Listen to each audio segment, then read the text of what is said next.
मीनाओं का इतिहास। मीनाओं या मीनाओं का इतिहास भारतीय उपमहाद्वीप की एक प्राचीन और गौरवशाली जाति का इतिहास है, जो मुख्यतः राजस्थान, मध्य प्रदेश, उत्तर प्रदेश और हरियाणा के कुछ हिस्सों में पाई जाती है। मीनाओं को एक योद्धा जाति के रूप में जाना जाता है और इनका इतिहास प्राचीन सिंधु घाटी सभ्यता से भी जोड़ा जाता है। इस समाज की सांस्कृतिक, सामाजिक और राजनीतिक विरासत भारतीय इतिहास के विभिन्न चरणों में महत्वपूर्ण भूमिका निभाती रही है। 1. मीनाओं की उत्पत्ति और प्राचीन इतिहास। मीनाओं की उत्पत्ति के विषय में कई मान्यताएं हैं। कुछ इतिहासकारों के अनुसार मीनाओं का संबंध महाभारत काल से है और इन्हें अर्जुन के पुत्र अभिमन्यु की संतान माना जाता है। एक अन्य मान्यता के अनुसार मीनाओं का उद्भव प्राचीन नागवंश से हुआ था।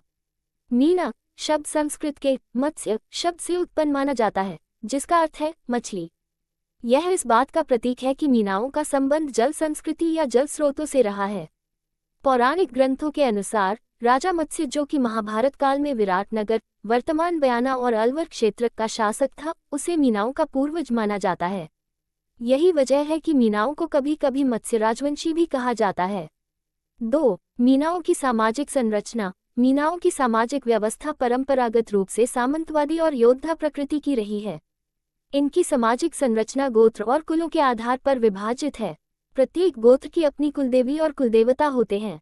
विवाह, जन्म, मृत्यु, त्योहार आदि के अवसरों पर यह समाज विशेष परंपराओं और रीति रिवाजों का पालन करता है। इनकी भाषा मुख्य रूप से राजस्थानी, हिंदी और कुछ स्थानों पर हरियाणवी के मेल वाली बोली होती है। 3. मीनाओं का मध्यकालीन इतिहास। मध्यकाल में मीनाओं की प्रतिष्ठा एक स्वतंत्र शासक जाति के रूप में थी। राजस्थान के अनेक क्षेत्रों जैसे कि जयपुर, दौसा, अलवर, सवाई माधोपुर, करौली, टोंक आदि पर मीनाओं का नियंत्रण था। वे स्थानीय स्तर पर अपने किलों और गढ़ों में रहते थे और भूमि पर शासन करते थे। इतिहासकारों के अनुसार मीनाओं ने मुस्लिम आक्रमणकारियों और मुगलों के खिलाफ भी कई बार संघर्ष किया। जयपुर की स्थापना से पहले आमेर क्षेत्र पर मीनाओं का ही शासन था। कछवाहा राजा बिहारीमल ने आमेर को मीनाओं से छीना था। आमेर का मूल नाम अंबर था, जो मीनाओं की राजधानी थी। बाद में यह क्षेत्र कछवाहा राजपूतों के अधीन आया। मीनाओं के गढ़ और किले उनकी शक्ति और सामरिक योग्यता को दर्शाते हैं। कुछ प्रसिद्ध गढ़ों में रणथंभौर, बानसूर, नीमराना और बहरोड जैसे स्थान उल्लेखनीय हैं। 4. मीनाओं की संस्कृति और परंपराएं। मीनाओं की संस्कृति में वीरता, स्वतंत्रता और लोकजीवन का अद्भुत संगम है। ये लोग पारंपरिक नृत्य, गीत और संगीत में निपुण होते हैं। उनके लोकगीतों में वीर रस और ऐतिहासिक गौरव का वर्णन होता है। त्योहारों में होली, दीपावली, तीज, रक्षाबंधन, गणगौर और बैसाखी विशेष रूप से मनाई जाती हैं। इसके अलावा मीनावाटी भाषा और गीत संगीत का भी विशेष महत्व है। उनकी वेशभूषा भी रंगीन और विशिष्ट होती है। पुरुष आमतौर पर धोती, अंगरखा और पगड़ी पहनते हैं, जबकि महिलाएं घाघरा, ओढ़नी और कांची धारण करती हैं।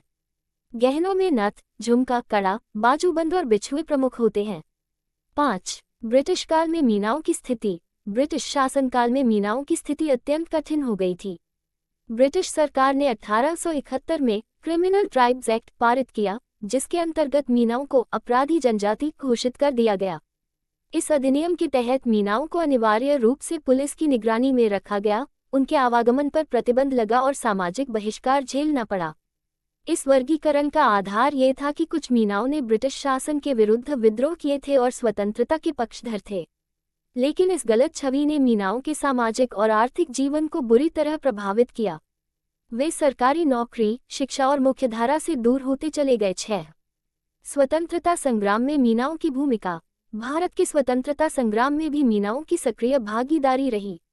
1857 की क्रांति से लेकर 20वीं शताब्दी के स्वतंत्रता आंदोलनों तक मीनाओं ने ब्रिटिश सरकार के खिलाफ विद्रोह किए। अनेक मीनाओं ने अपने जीवन की आहुति दी। स्वतंत्रता आंदोलन में योगदान देने वाले प्रमुख मीनाओं में दूधाराम मीना, रघुनाथ सिंह मीना, रामप्रसाद मीना और घनश्याम दास मीना जैसे नाम उल्लेखनीय हैं। इनके योगदान को आज भी राजस्थान की स्वतंत्रता आंदोलन की गाथाओं में याद किया जाता है। 7. स्वतंत्रता के बाद मीनाओं की स्थिति। भारत की स्वतंत्रता के बाद 1952 में भारत सरकार ने क्रिमिनल ट्राइब्स एक्ट को रद्द कर दिया और मीनाओं को द नोटिफाइड ट्राइब घोषित किया गया। 1956 में उन्हें अनुसूचित जनजाति शेड्यूल्ड ट्राइब का दर्जा मिला। इससे उन्हें आरक्षण और सरकारी योजनाओं का लाभ मिलने लगा। हालांकि सामाजिक पुनर्वास की प्रक्रिया धीरे धीरे आगे बढ़ी, लेकिन अभी भी कई मीनावासी समाज की मुख्यधारा से पूरी तरह नहीं जुड़ पाए हैं। अशिक्षा, गरीबी और अवसरों की कमी जैसी समस्याएं अब भी मौजूद हैं, हालांकि नई पीढ़ी के प्रयासों से स्थिति में सुधार हो रहा है। 8. समकालीन मीनाओं का समाज में स्थान। आज मीनाओं का समाज शिक्षा, राजनीति, प्रशासन, सेना और अन्य क्षेत्रों में सक्रिय भूमिका निभा रहा है। कई मीनाओं ने IAS, IPS, डॉक्टरी, इंजीनियरिंग, वकालत और शिक्षा के क्षेत्र में उल्लेखनीय सफलता हासिल की है। राजनीति में मीनाओं की बड़ी उपस्थिति है। कई राज्यों में मंत्री, सांसद, विधायक और जनप्रतिनिधि के रूप में मीनाओं की भागीदारी रही है। राजस्थान में विशेषकर दौसा, सवाई माधोपुर, करौली, टोंक आदि जिलों में मीनाओं की राजनीतिक पकड़ मजबूत है। वे सामाजिक आंदोलनों, जनजागरूकता अभियानों और विकास कार्यक्रमों में भी भाग ले रहे हैं। 9. चुनौतियां और भविष्य। हालांकि मीनाओं की स्थिति पहले से बेहतर हुई है, फिर भी कई समस्याएं विद्यमान हैं। इनमें शिक्षा का अभाव, रोजगार की कमी, स्वास्थ्य सेवाओं की अनुपलब्धता, नशाखोरी और अपराध की प्रवृत्ति जैसी चुनौतियां हैं। सरकारी योजनाओं का पूर्ण लाभ हर स्तर तक नहीं पहुंच पाया है। लेकिन युवा मीनाओं की एक पीढ़ी अब सामाजिक और शैक्षणिक उन्नति की दिशा में काम कर रही है। कई सामाजिक संगठन भी मीनाओं की भलाई के लिए काम कर रहे हैं, जैसे कि मीना महासभा, मीना विकास मंच आदि। सामाजिक चेतना का प्रसार हो रहा है और यह समाज पुनः अपने गौरवशाली अतीत की ओर लौटने की कोशिश कर रहा है। निष्कर्ष: मीनाओं का इतिहास केवल एक जाति का नहीं, बल्कि भारतीय सभ्यता के विकास का एक महत्वपूर्ण अध्याय है। इस समाज ने प्राचीन युग से लेकर आज तक अनेक उतार चढ़ाव देखे हैं। जहां एक ओर इनके पास वीरता, स्वतंत्रता और सांस्कृतिक धरोहर है, वहीं दूसरी ओर इन्हें कई ऐतिहासिक अन्यायों का भी सामना करना पड़ा। परंतु मीनाओं ने हर बार संघर्ष करके अपने अस्तित्व को बनाए रखा है।